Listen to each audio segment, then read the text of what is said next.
Witchcraft, take one.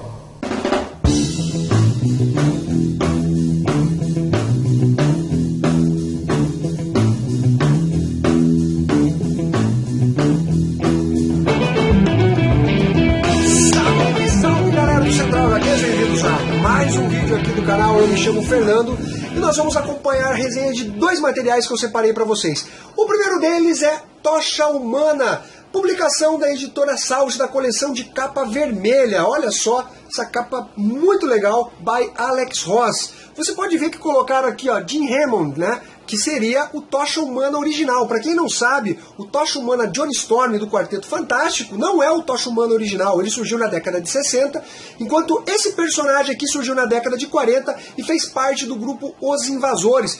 Inclusive agora está saindo em Universo Marvel, a história escrita pelo Jamie Robinson, Os Novos Invasores, onde você pode ver a participação dele. Ele atuou junto com o Capitão América, o Namor, o próprio Tocha Humana, junto com o Centelha, que seria uma espécie de sidekick dele, durante a Segunda Guerra Mundial, combatendo o Hitler, enfim. Essa edição aqui, ela compila a minissérie original americana, que foi lançada em 8 partes. Salvo engano, essa publicação ela saiu também no Brasil, uma minissérie pela editora Panini. É escrita por Mike Carey e desenhos do Patrick Berkenkotter. Um nome bem complicadinho aqui. Galera, nessa edição nós temos a volta do Jim Hammond, né? Ele que foi dado como morto, foi enterrado, tem uma estátua ali. Então a gente vai ter um foco, na verdade, no próprio Jim Hammond, né? E no Centelha. São dois personagens que são muito amigos. O Centelha, ele não é um robô, enquanto o Jim Hammond é um robô. O Centelha é uma espécie de mutante. Vai explicar aqui um pouco de como ele se tornou uma outra versão Tocha Humana, enfim. O gene X deles pegou partes das células do Jim Hammond, enfim. Galera, essa edição ela é sensacional. Quem quer conhecer o Tocha Humana original, é uma ótima pedida. Os desenhos são magníficos. Nós temos aqui o Tom, que é o Centelha, né, na sua versão humana, todo depressivo. Esse personagem aqui é o Visão, mas não é o Visão também que a gente conhece, um personagem lá da década de 40. Ele está se lamentando porque ele voltou à vida, ele ressuscitou também, e ele não sabe o que fazer dela. A esposa dele já casou de novo, ele não consegue arranjar emprego porque ele não tem nem documentos, e ele está com essa vida um pouco complicada. Ele resolve ir atrás do Pensador Louco. Para quem não sabe, o Pensador Louco é um inimigo do Quarteto Fantástico, é esse carinha aqui, e ele foi contratado pela IMA para elaborar uma arma muito, muito poderosa. O Centelha vai atrás dele porque quem matou o Jim Hammond e o próprio Centelha foi o Pensador Louco. Então agora eles ressuscitaram, ele vai buscar vingança. Só que chegando lá na base da IMA, obviamente ele foi capturado. E aí começa alguns dos problemas, ao meu ver, relacionados a essa edição. Pô, ele chega lá, né? Isso aqui já acontece no início da edição. Meio bobão, sabe? Desesperado, assim, não tinha motivos para isso. Ele podia ter se preparado, já que ele buscava realmente uma vingança, e não simplesmente chegar lá numa base da IMA, né, toda fortificada, e dar esse mole de ser capturado. Uma outra coisa que me incomodou é porque o Pensador Louco, quando captura ele, vai começar a mencionar vários elementos de estudos que fez em relação ao Tocha Humana original. E o Pensador Louco resolve roubar o corpo do Tocha Humana original, que está embaixo da estátua.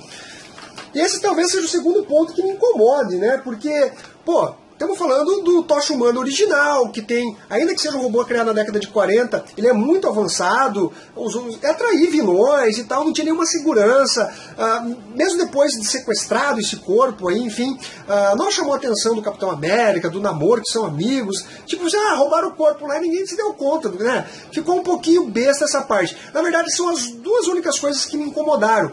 Se você ignorar ou pelo menos relevar essas duas situações, a leitura vai fluir de maneira excelente, é uma história muito legal, bem amarradinha, explora muito bem os dois personagens. Obviamente o Pensador Louco vai fazer ressurgir o Tocha Humana original, mas através do composto D, que é um composto que ele consegue comandar mentalmente o Tocha Humana original. Então vai usar ele exatamente como a arma que a IMA precisa. Depois disso, galera, eu não posso falar demais, senão eu vou soltar spoilers. Mas esse composto D aí, ele é feito, uma carga muito grande dele, é uma espécie de gás, e ele acaba espalhando tanto pelos mares, porque eles estão, na verdade, num porta-aviões ali da IMA, como também pela cidade de Nova York. Então toda pessoa que respira desse composto D acaba sendo dominado por uma espécie de unimente. Então vai ter todo o confronto envolvendo essa unimente com esses dois personagens. Tem participação especial do Namor também dentro dessa edição aqui. Além dele, temos também o Tocha Humana, Johnny Storm do Quarteto Fantástico dando as caras. Galera, uma edição divertidíssima. Aqui os desenhos, eu achei excelentes os desenhos. Os personagens incandescentes aqui ficaram bem legais durante essa publicação. Vou mostrar um pouquinho mais para vocês. Para finalizar, olha que capa magnífica do Alex Ross. Para finalizar, eles vão parar em Nova Berlim. Seria uma espécie de cidade secreta, onde a visão do líder dessa Nova Berlim, a Alemanha ganhou a Segunda Guerra Mundial, então todos os cidadãos que estão lá são enganados, na verdade, acham que a Alemanha ganhou, mas que tem que ficar reclusa aquele local por diversos motivos, com radiação, enfim. Galera, é uma publicação bem interessante do Tocha Humana. Eu achei os extras um pouco fracos, comentado somente sobre o personagem, né, o Tocha Humana original. Achei que faltou falar um pouco do Centelha, que ele é muito importante aqui dentro dessa publicação. Vou mostrar aqui algumas capas do Alex Ross.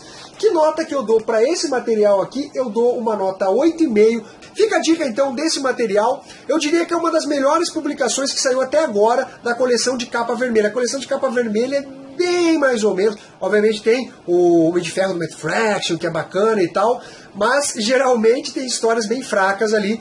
Então, esse material aqui é um dos que se destacam dentro dessa coleção aqui. Para finalizar, Parker o Caçador, publicação em capa dura da editora Devir, 140 páginas, preço aproximado de R$ 59,90, papel, salvo engano, é papel offset. É uma adaptação do livro do Richard Stark, que ele fez em 1962, foi adaptado nessa edição aqui por o Darwin Cook, esse cara que é um animador gráfico e tal. Ele fez algumas obras em quadrinhos, até da Mulher Gato, que saiu pela Panini, e Descer a Nova Fronteira, sensacional, também saiu pela Panini, ganhou o Eisner até por essa publicação, material em 2 volumes, tomara que a Panini relance. Galera, nessa edição aqui nós temos Parker, uma espécie de cara fortão do mal, bandidão. Ele é um ladrão de bancos, então ele é um cara casca grossa, tá? Não mexa com ele, que ele é nervosão. É uma coisa bem clichê, sabe? Não tem nada de inovador nessa publicação. Até se você for ver a moral da história, ela é um pouco contraditória, né? Porque ele é um bandido, né? Como eu falei, um ladrão de bancos. Ele é atraído pela esposa e por um comparsa dele, até que arranjava os roubos a bancos, o Mal, e a esposa dele, por influência do Mal, que precisava pagar uma dívida, acaba tirando no peito dele, depois que eles assaltaram um banco, e pegou a parte desse dinheiro dele para quitar essa dívida, enfim.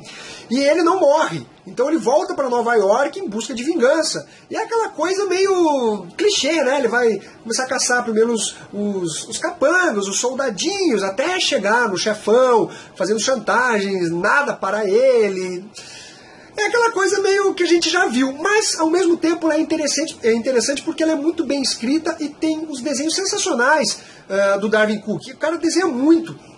E durante essa publicação aqui, você chega até a torcer, né, pelo Parker, para que ele capture esses personagens. Lembra muito os filmes do Liam Neeson, né, Busca Implacável, com a diferença, na verdade, que em Busca Implacável, os personagens do Liam Neeson, ele não é um bandido, né, ainda que ele seja um fracasso no âmbito familiar, como pai, marido, né, ele é separado da esposa, tal, enfim, ele ainda assim, ele é um herói, né, condecorado depois, ele sai ajudando o governo dos Estados Unidos, e depois ele vai busca de vingança pelo que fizeram com a família dele e tal. Então a gente teria basicamente uma versão Lia Nelson aqui nessa publicação, com a diferença que o protagonista é um bandido e na verdade ele tinha que ter ciência de que se ele está metido aí com contrabandistas, com traficantes, com a máfia, ele obviamente está correndo o risco de ser traído, enfim, mas obviamente quando é com a gente mesmo a gente não quer saber, vai buscar vingança, ainda que não tenha nenhuma moralidade, aí, nenhuma lógica nessa vingança. Galera, os desenhos são sensacionais, ok? Vou mostrar um pouquinho para vocês. Olha o jogo de sombras que ele faz. É muito foda. Eu acho a arte do Darwyn Cooke sensacional. Aqui um pouquinho mais para vocês. Olha só. Então, galera, que nota que eu dou para esse material aqui? Como eu falei, tem muita coisa clichê, você parece que já viu isso aqui em filme, mas ainda assim ele é bem escrito, bem desenvolvido, e eu gostei dessa publicação, ainda que também não seja nada inovador, enfim. Eu dou uma nota 8 para esse material aqui. Fica a dica, principalmente se você gosta do trabalho do Darwyn Cooke, ok? Galera, é isso daí, espero que vocês tenham curtido esse vídeo, se inscreva aqui no canal, dê o seu joinha, vá na fanpage do canal também, dá aquela curtida que eu coloco muito de notícias para vocês, então você não precisa correr atrás que você vai ter tudo lá, deixe seu comentário também, um abraço para todo mundo e até a próxima.